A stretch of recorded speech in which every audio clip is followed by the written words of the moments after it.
Welcome back to the Deep Dive.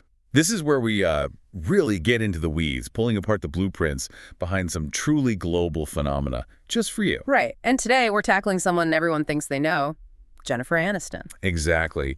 Rachel Green, the headlines, all of that. But we want to move past just the surface familiarity. We really do. Because when you actually look at the data, the career path from, say, 1994 right up to today, it's not just an actress. Yeah. It's this incredibly well-managed, really adaptable business powerhouse. She's basically an architect of staying power in a business known for, well, chewing people up and spitting them out. An architect of longevity. I like that. And that's our mission today, isn't it? To understand the actual blueprint for this sustained, decades-long career. Yeah, we're synthesizing everything from those, tough early years right up to now where she's producing. She's an entrepreneur. Winning awards for prestige TV, still one of the highest-paid women in the whole industry, even just last year, 2023. It's kind of amazing. And just to give you a sense of the scale we're talking about here, born February 11th, 1969, Los Angeles. Okay. Her net worth, estimated at around US $300 million. Wow. $300 million. Yeah. And her films, collectively, they've pulled in over $1.6 billion worldwide. Her name on a project means something commercially. But it's not just commercial success. That's key here. She's got the industry respect, too. Absolutely. A Primetime Emmy, a Golden Globe, multiple Screen Actors Guild Awards. I mean, she's proven herself across basically every medium she's touched. That really is the definition of a lasting legacy. So let's start at the beginning, unpack those foundations, how her background maybe set the stage. It's pretty Hollywood-centric, isn't it? It really is. You can't ignore that her roots are deep in the industry. Daughter of two actors, John Aniston and Nancy Dow. John Aniston, right? Greek-born. I read his family was from Crete. That's right, yeah. So there's that Greek heritage there from her father's side. Adds a specific cultural layer early on. And the connections were there from the start. Wasn't Telly Savalas her godfather? Yeah. Kojak himself, a very close friend of her father's. So, she's born near stardom, you could say. But they didn't stay in L.A., did they? They moved. Correct. The family moved, and she mostly grew up in New York City. Those were her formative years. And her education path is interesting. A Waldorf school. Started there when she was about 6. And it was actually at the Waldorf school around age 11 that she first really discovered acting. Found her path. Seems like it. And once she found it, she went for it seriously. She got into Fiorello H. LaGuardia High School of Music and Art and Performing Arts. That's the famed school, right? A serious performing arts high school in Manhattan. Exactly. You have to be committed to get in and thrive there. And the source material mentions she was already doing pretty heavy stuff like The Sign in Sidney Brustein's Window and Chekhov's Three Sisters. Wow, Chekhov in high school. That kind of pushes back against the idea that she was just, destined for sitcoms. It really does. She had serious, stage-based dramatic training very early on, long before Rachel Green ever became a thing. But, okay, graduates high school and then hits the reality of being a working actor. Yeah. Which sounds like it was pretty brutal for a while. Oh, absolutely. The Hollywood grind. Late 80s, early 90s, she was doing all sorts of part-time jobs just to support herself while auditioning. What kind of jobs are we talking? The list is kind of amazing, actually. Telemarketer, waitress, and even a bike messenger. A bike messenger in New York City. Yep. Can you picture it? Jennifer Aniston, future $300 million brand, dodging traffic to deliver packages. It shows you the hustle. She was really working for it. And the acting gigs she did get back then weren't exactly stellar. No kidding. Started with an uncredited tiny part in that sci-fi movie Mac and Me in '88. Critics hated it. Oh, I remember that one. Yikes. Then trying to make ends meet, she was on the Howard Stern show in '89 as a spokesmodel for Nutrisystem. Wow, just taking whatever work came along. Pretty much. And the TV roles. A string of quick cancellations. Malloy in 1990, then the TV version of Ferris Bueller's Day Off, also 1990, both gone almost instantly. That's got to be tough. 4 shows in a row, just failing. Devastating for a young actor. Constant rejection from the market, basically. Which leads us to The Leprechaun. Yes.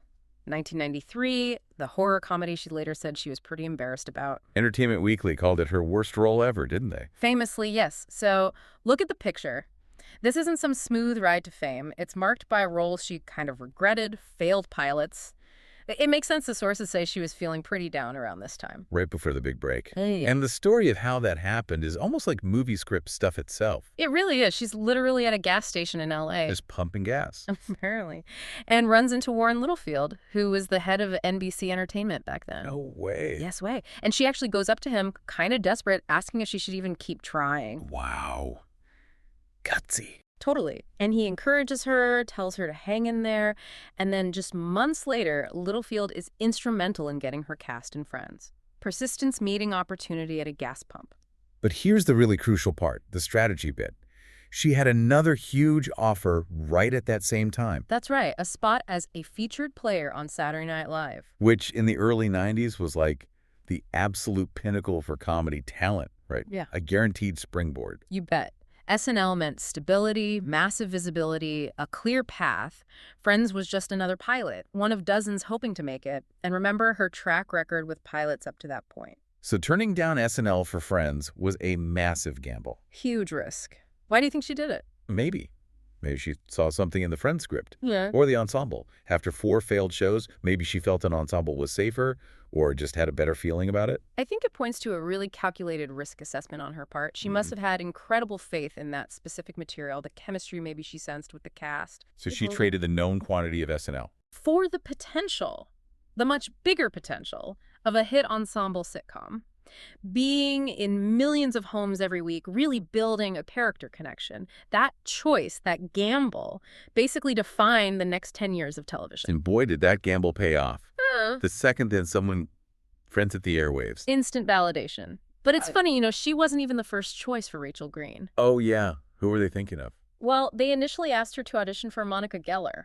Really? Yeah, but Courtney Cox ended up as Monica, and Aniston got shifted to Rachel, which, turned out to be incredibly fortunate. Rachel just clicked. Clicked is an understatement. The show wasn't just a hit, it was... A cultural singularity? Yeah, exactly. Instant global recognition for her. And Rachel Green, probably the most popular character. The style, the hair. The hair. We have to talk about the hair later. But also the whole Ross and Rachel thing. That on-again, off-again romance was voted TV's favorite couple so many times. But beyond the pop culture buzz, let's talk money. Because that's where Friends became truly revolutionary, especially towards the end.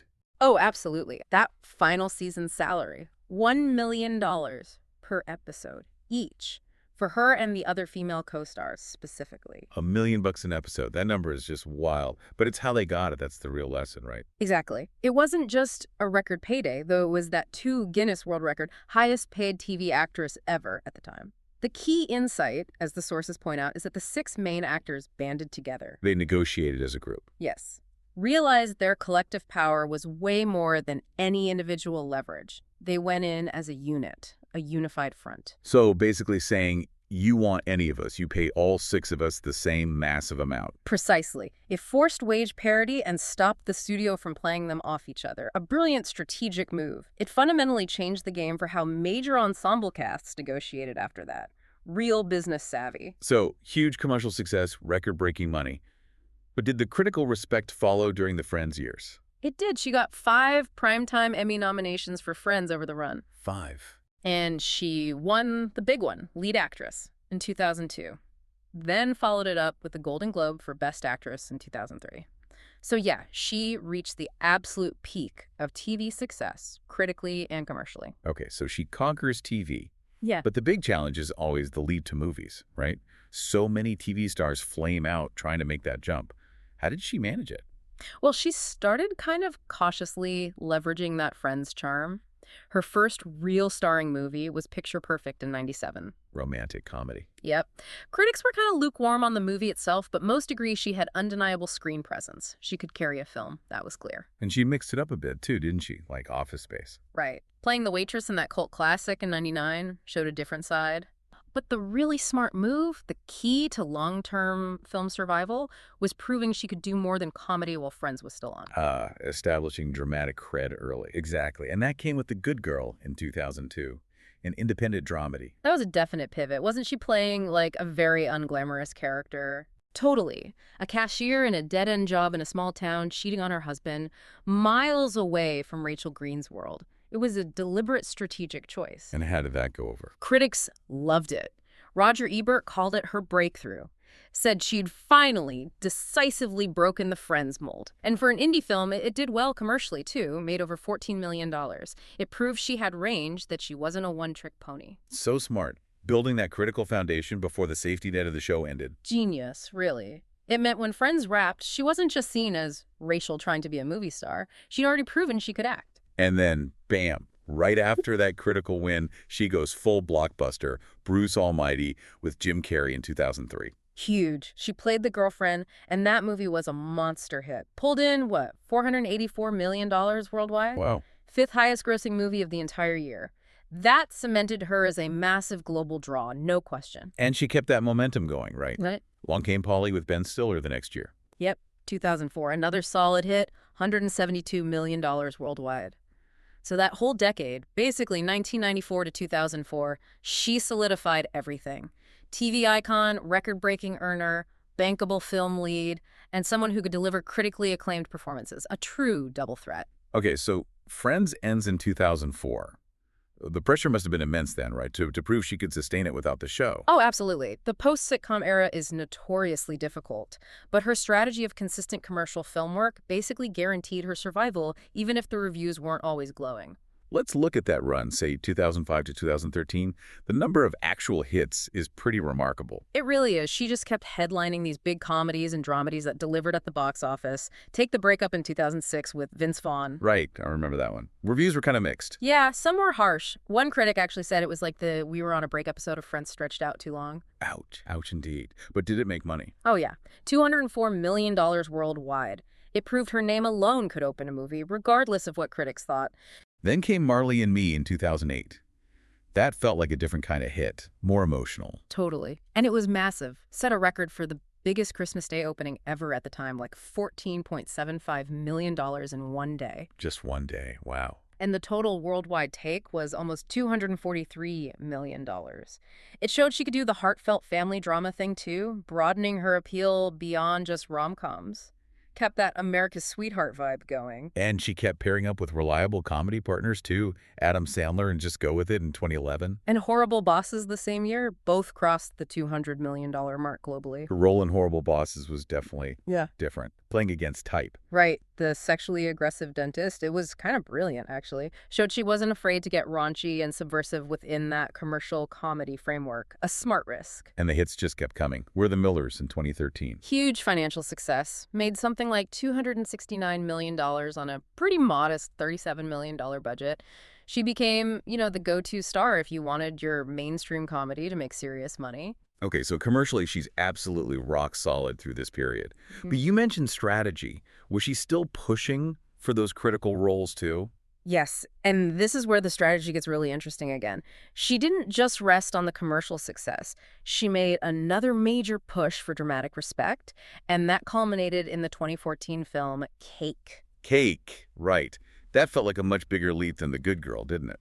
Absolutely. Low budget, really difficult subject matter. She played Claire Simmons, a woman dealing with severe chronic pain, very abrasive, totally unglamorous. It was all about the performance. A deliberate move for critical acclaim, basically. Purely a high-stakes play designed to prove, yet again, her dramatic depth. And the critics, they went nuts for it. Instantly started buzzing about Oscar-worthy. Yeah, I remember the praise. Heartbreakingly good. A complete performance. The industry definitely noticed. It wasn't just coasting. She was actively seeking out these challenging, transformative roles. And it paid off in terms of recognition, right? Yeah. Awards nominations. You bet. Golden Globe nomination, SAG Award nomination, Critics' Choice nomination for Best Actress. Cake was the validation. It showed she could consistently deliver both huge box office and serious critical acclaim. While all this is happening on screen, she's also making moves behind the scenes, right? Producing? Yes, building power there too. She'd co-founded Plan B Entertainment way back in 2002. Yeah, Brad Pitt, right. Though she left that company in 2005. But the key takeaway is she understood the need for control. So she co-founded her own production company, Echo Films, in 2008. Okay, Echo Films. That's a big step from actor to owner. Vital, moving from just being hired talent to actually generating the projects, owning the IP. That's real power in Hollywood. She even directed a short film. Yeah, back in 2006, a short called Room 10 for a Glamour magazine film series. Apparently, she was inspired by Gwyneth Paltrow doing something similar. Shows she's always looking to learn, add skills. And then the big shift back to TV, but in a totally new way. 2019, The Morning Show on Apple TV+. Right. Not just starring, but executive producing, too. Her first main TV role since Friends ended 15 years earlier. And we should probably clarify what prestige TV means here, compared to network TV like Friends. Good point. Prestige TV, the stuff on streamers like Apple or HBO usually has much higher production values, looks more cinematic. Bigger budgets? Definitely. And often tackles more complex, serialized stories. The morning show dealt with really timely, tough stuff like the #MeToo movement, workplace dynamics, a world away from the comfort food of a network sitcom. And did this return to TV work out for her? Critically? Hugely. She won the Screen Actors Guild Award for Best Actress in a Drama Series right out of the gate for the first season. Wow. And she's kept getting nominations, Emmys, Golden Globes across the later seasons, too. Yeah. Importantly, often recognized as an executive producer as well as for her acting. So she's now operating as this producer-star hybrid, using her brand power to get these sophisticated, expensive shows made. Exactly. And things like The Friends, the reunion special, which got an Emmy nomination for her as a producer. Right, and those Netflix movies with Adam Sandler, the murder mystery ones. Yeah, Murder Mystery 1 and 2, both big hits for Netflix. It all just proves her drawing power is as strong as ever, no matter the platform, streaming, film, reunion specials, you name it. Okay, let's shift gears now to the engine behind the star, the business side. Aniston's been a huge endorsement figure for ages, but there's an evolution there too, isn't there? Oh, definitely. She started out fairly traditionally, lending her face to big brands like L'Oreal hair products, even did a Heineken ad back in 2005. Standard celebrity spokesperson stuff. Right. But she was smart early on, setting up these really long-term, high-value deals that went beyond just a single campaign. Like Smartwater, she's been with them forever, it feels like. Since 2007. And the impact her brand has is just measurable. Remember that YouTube video she did in 2011 that Jennifer Aniston goes viral on? Vaguely, yeah. Reports say online interest in Smartwater tripled within 24 hours of that video dropping. That's not just visibility, that's actual conversion power. Which means she can command top dollar for these deals. Absolutely. When she signed on as the face of Aveeno Skincare in 2013, the sources mentioned she got an 8 figures fee. 8 figures. So minimum $10 million for that one deal. That's what it implies. Puts her in the absolute top tier of celebrity endorsers, easily. Shows how much trust and value is baked into her brand image. But the really interesting shift, the more recent strategy, is moving beyond just being a paid spokesperson, right? Taking ownership. Exactly. That's the genius move. In 2012, she co-founded the hair care brand Living Proof. She wasn't just the face, she had equity. She owned a piece of it.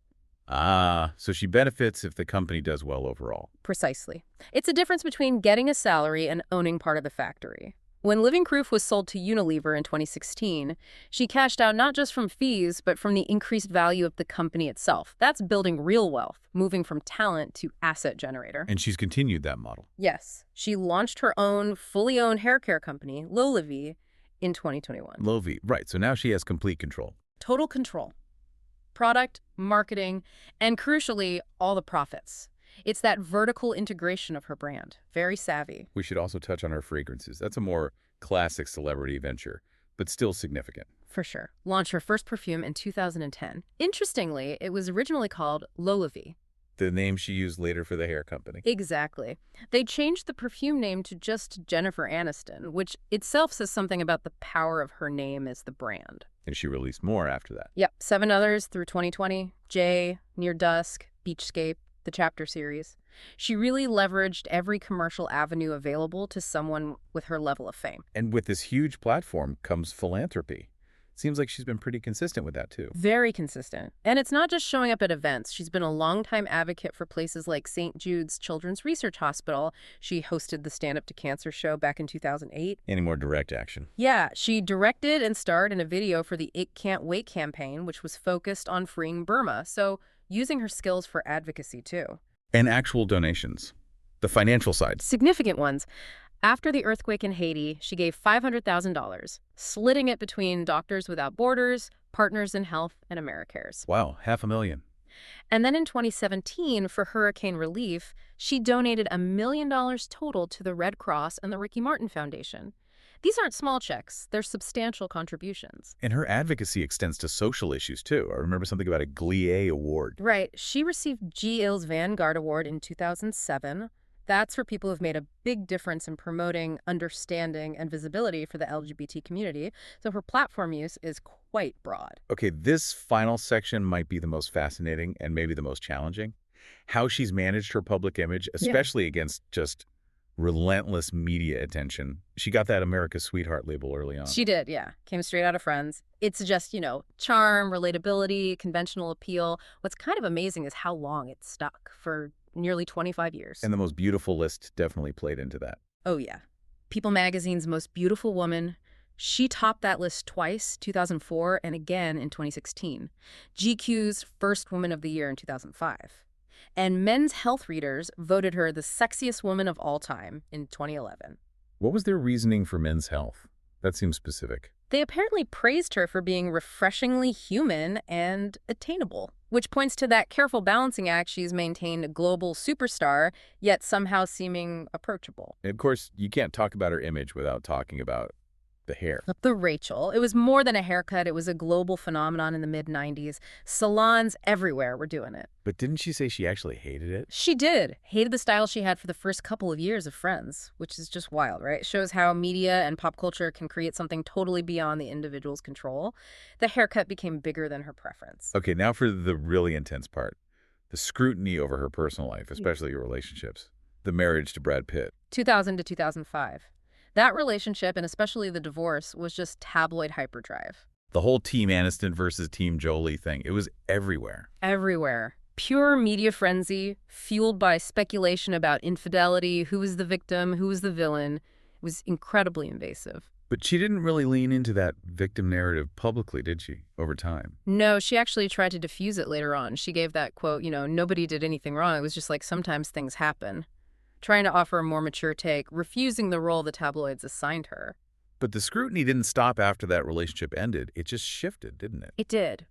Through her marriage to Justin Theroux from 2015 to 2017, and just generally, the focus became almost obsessive about one thing: why she hadn't had children. The bump watch, the constant speculation. Relentless. And that became the biggest battleground for control over her own narrative. Which led her to fight back pretty publicly.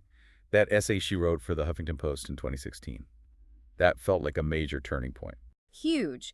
It was sparked by yet another round of false pregnancy rumors, but the essay went way beyond just denying it.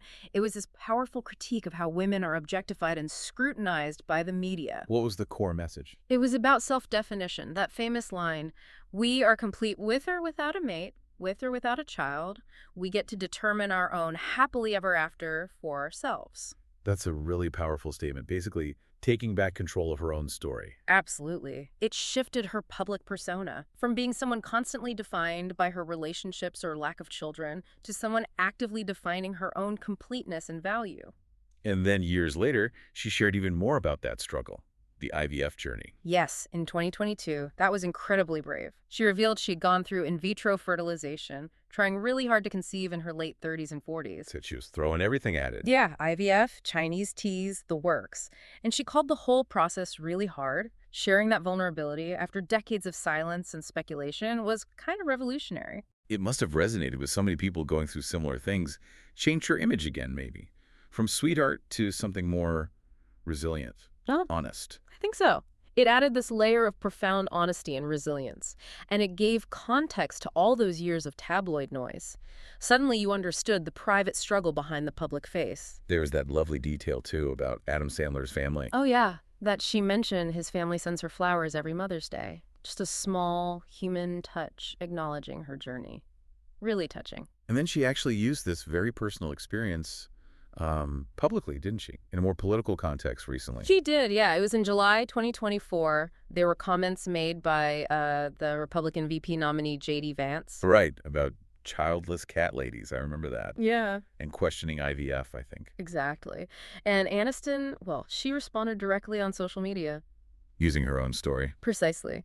She basically said she hoped his daughter wouldn't need IVF because, in her view, he was trying to restrict access to it, trying to take that away from her, too. So connecting her personal struggle directly to a policy debate. It's a powerful way to use her platform. Definitely. Taking control of that narrative, as you said, and weaponizing her own vulnerability for advocacy. It's the ultimate statement of reclaiming her story from the media machine. Finally, just briefly, what about the personal disciplines? What keeps someone going through all that? Well, she's talked about practicing hatha yoga and Budokan karate for physical and mental health. Okay. Any spiritual practices? Yeah, she's mentioned being a practitioner of transcendental meditation and also reportedly practicing Buddhism since around 2014, suggests a focus on internal resilience. And there's one other thing about a diagnosis she got later in life. Right, dyslexia. Diagnosed in her 20s. She said it was a revelation, finally explaining why she struggled so much in school, feeling like she wasn't smart. Wow, that must have changed her perspective on her own past. She called it understanding a childhood trauma. It adds another layer to the resilience needed to navigate her path, overcoming not just industry hurdles, but personal learning challenges too. Hashtag tag outro outro. So when you pull it all together, this deep dive into Jennifer Aniston's career, what's the big picture? The architecture? I think the clearest thing is her incredible adaptability. She didn't just survive leaving a massive TV show like Friends, which easily could have typecast her forever. No, she's systematically built a second act. Right. Became this consistently bankable movie star, delivering huge box office returns, especially in comedy. But crucially, didn't just do the commercial stuff. She kept pushing for those respected dramatic roles too. Exactly. Balancing the blockbusters with the critical plays like The Good Girl, Cake, The Morning Show, getting the nominations, proving the range. And becoming a mogul behind the scenes. Echo Films, Lola V, taking ownership. Building an 8-figure endorsement empire, becoming a producer, an entrepreneur. She mastered multiple domains. Adaptability really is her superpower. But maybe the biggest achievement, the most enduring part of her legacy, is how she handled her image. I think you're right. Transforming herself in the public eye, from being the constant subject of tabloid gossip, the Team Aniston drama, to becoming this really powerful, self-defined advocate. Yeah. Using her massive platform, even that record-breaking Instagram debut, to talk openly about tough, personal things like IVF, like dyslexia. She essentially took back control, didn't she? Defined herself on her own terms, finally pushing back against decades of media trying to define her by who she was dating or whether she had kids. Exactly. Achieving that ultimate form of celebrity power, narrative control. So maybe the final thought for you, the listener, to chew on is this. What does it actually take for someone under that kind of intense, decades-long global spotlight to not just endure it, but to fundamentally reshape their own story, to wrestle back control and define their identity, both within the industry and in the wider culture, on their own terms? That transformation, that journey from America's sweetheart to authentic advocate and architect of her own brand, maybe that's the most remarkable part of the Jennifer Aniston story. A fascinating deep dive. Indeed. We hope you enjoyed it. We'll catch you on the next one.